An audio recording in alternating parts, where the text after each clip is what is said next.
അപ്പോൾ കഴിഞ്ഞൊരു ഷോർട്ട് വീഡിയോയിൽ നമ്മൾ പറഞ്ഞിരുന്നു ഇതുപോലെ ഒരു 50 വാട്ട്സിൻ്റെ സോളാർ പാനൽ ഉണ്ടെങ്കിൽ നിങ്ങൾക്ക് നിങ്ങളുടെ വീട്ടിലെ TV അതുപോലെ mobile phone charging set box ഒക്കെ ഇതിൽ തന്നെ വർക്ക് ചെയ്യിപ്പിക്കാൻ പറ്റുന്നത്. പിന്നെ അതുപോലെ വീട്ടിലെ മുഴുവൻ ലൈറ്റും ഈ ഒരു സോളാർ പാനലിൽ നിന്ന് വർക്ക് ചെയ്യിപ്പിക്കാമെന്ന് പറഞ്ഞിരുന്നു. അപ്പോൾ അതെങ്ങനെയാണെന്ന് വേറെ വീഡിയോ ചെയ്യാം.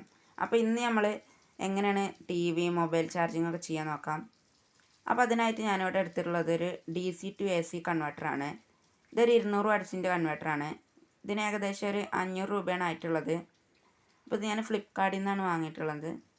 അപ്പോൾ നമുക്ക് ഈ കൺവേർട്ടർ നോക്കുമ്പോൾ കാണാൻ പറ്റും ഇതിൽ ഓൺ ഓഫിനൊരു സ്വിച്ച്, അതുപോലെ ഓവർലോഡ് പ്രൊട്ടക്ഷൻ, പിന്നെ ഓൺ ആക്കുമ്പോൾ ഒരു ഇൻഡിക്കേറ്റർ, തെളിയാനുള്ള ഒരു ഇൻഡിക്കേറ്റർ, അതുപോലെ 2 USB സോക്കറ്റ്, 2 AC സോക്കറ്റൊക്കെ നിങ്ങൾക്ക് ഇതിൽ കാണാൻ പറ്റും.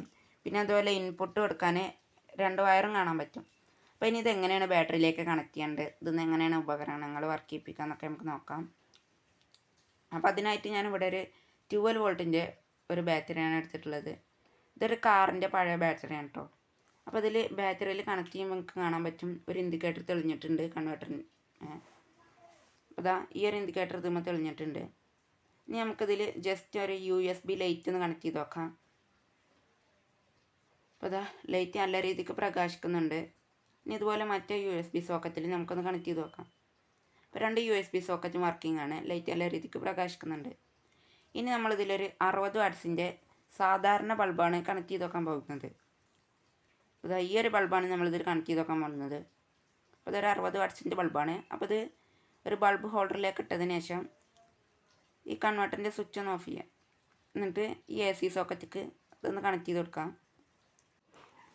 അപ്പോൾ അത് വീഡിയോയിൽ കാണുന്ന പോലെ ഒന്ന് കണക്ട് ചെയ്ത് കൊടുക്കുക. അപ്പോൾ നമ്മളിത് കണക്ട് ചെയ്തെടുത്തിട്ടുണ്ട്. ഇനി സ്വിച്ച് ഓൺ ചെയ്യുമ്പോൾ കാണാൻ പറ്റും ഈ ബൾബ് നല്ല രീതിക്ക് തന്നെ പ്രകാശിക്കുന്നുണ്ട്. അപ്പോൾ ഇതൊരു 60 വാട്ട്സിൻ്റെ ബൾബാണ് കേട്ടോ. 200 വാട്ട്സിന് താഴെയുള്ള എല്ലാ ഉപകരണങ്ങളും ഈ ഒരു ഇതിൽ നിന്ന് തന്നെ വർക്കാകും. അതിൽ ഫാന്, ട്രാൻസ്ഫോമർ വെൻറ്റിംഗ് ആയ സാധനങ്ങളൊന്നും വർക്കാവില്ല. BLDC fan വർക്കാവും. അപ്പോൾ ഇനി നമ്മളിതിൽ ഒരു 18 വാട്ട്സിൻ്റെ ഒരു LED ബൾബാണ് പ്രകാശിപ്പിച്ച് നോക്കാൻ പോകുന്നത്. അപ്പോൾ അത് ബൾബ് ഹോൾഡറിൽ കണക്ട് ചെയ്തിട്ട് കൺവേർട്ടറിൻ്റെ സ്വിച്ച് ഓൺ ചെയ്യുമ്പോൾ നിങ്ങൾക്ക് കാണാൻ പറ്റും നല്ല രീതിക്ക് തന്നെ പ്രകാശിക്കുന്നുണ്ട്. ഇതിപ്പോൾ വീഡിയോയിലായതുകൊണ്ട് കുറച്ച് നിറം കുറവുണ്ട്. അപ്പോൾ ഇനി നമ്മളിതിലൊരു 25 വാട്ട്സിൻ്റെ ഒരു സോൾഡറിങ് അയനാണ് വർക്ക് ചെയ്യിപ്പിച്ച് നോക്കാൻ പോണത്.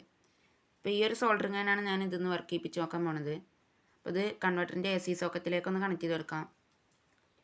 ഇനി കൺവേർട്ടറിൻ്റെ സ്വിച്ച് ഓൺ ചെയ്തിട്ട് കുറച്ച് ടൈം ഒന്ന് വെയിറ്റ് ചെയ്യാം. കാരണം സോൾഡറിങ് അയൺ ഒന്ന് ഹീറ്റ് ആവാൻ ടൈം വേണം. അപ്പോൾ ഇത് സോൾഡറിങ് അയൺ നല്ല രീതിക്ക് ഹീറ്റായി വന്നിട്ടുണ്ട്. അപ്പോൾ ഈ കൺവേർട്ടറിൽ കണക്ട് ചെയ്യുമ്പോൾ പെട്ടെന്ന് തന്നെ സോൾഡറിങ് അയൺ ഹീറ്റ് ആവുന്നുണ്ട്. അപ്പോൾ നിങ്ങൾക്ക് ഈ വീഡിയോയിൽ കാണാൻ പറ്റും ഇതൊന്ന് പുറത്തുനിന്ന് ഒരു കണക്ഷനും കൊടുത്തിട്ടില്ല. സോൾഡറിങ് അയൺ ഈ കൺവേർട്ടറിൽ നിന്ന് തന്നെയാണ് വർക്കാവുന്നത്. അപ്പോൾ ഇനി നമ്മൾ ഇതിന്നൊരു മൊബൈൽ ചാർജറാണ് വർക്ക് ചെയ്യിപ്പിച്ച് നോക്കാൻ പോണത്. അപ്പോൾ ഞാനിവിടെ ഒരു മൊബൈൽ ചാർജർ എടുത്തിട്ടുണ്ട്. ഇത് കൺവേർട്ടറിലേക്കൊന്ന് കണക്ട് ചെയ്ത് കൊടുക്കാം. ഇനി നമ്മളിതിന്നൊരു എമർജൻസി ലൈറ്റാണ് ചാർജ് ചെയ്യുന്നത്. അപ്പോൾ മൊബൈൽ ചാർജറിൻ്റെ പിന്നെ എമർജൻസി ലൈറ്റിലേക്ക് കണക്ട് ചെയ്തിട്ടുണ്ട്. ഇനി കൺവേർട്ടർ ഓൺ ചെയ്യുമ്പോൾ നിങ്ങൾക്ക് കാണാൻ പറ്റും എമർജൻസി ലൈറ്റിൻ്റെ ഇൻഡിക്കേറ്റർ തെളിഞ്ഞിട്ടുണ്ട്. അപ്പോൾ അത് നല്ല രീതിക്ക് ചാർജിങ് ആവുന്നുണ്ട്. പിന്നെ അതുപോലെ ഇതിൽ TV എല്ലാം വർക്കാവും. 200 വാട്ട്സിന് താഴെയുള്ള എല്ലാ ഉപകരണങ്ങളും ഇതൊന്ന് വർക്കാവും. അപ്പോൾ വർക്കിംഗ് ആയ ഒരു TV ഇല്ലാത്തതുകൊണ്ടാണ് ഞാൻ വർക്ക് ചെയ്യിപ്പിച്ച് കാണിക്കാത്തത്. അപ്പോൾ ഇതുപോലുള്ള പുതിയ വീഡിയോകൾക്കായി നമ്മുടെ ചാനൽ സബ്സ്ക്രൈബ് ചെയ്യാനും വീഡിയോക്ക് ഒരു ലൈക്ക് അടിക്കാനും മറക്കരുത്. പുതിയൊരു വീഡിയോയുമായി വീണ്ടും കാണാം.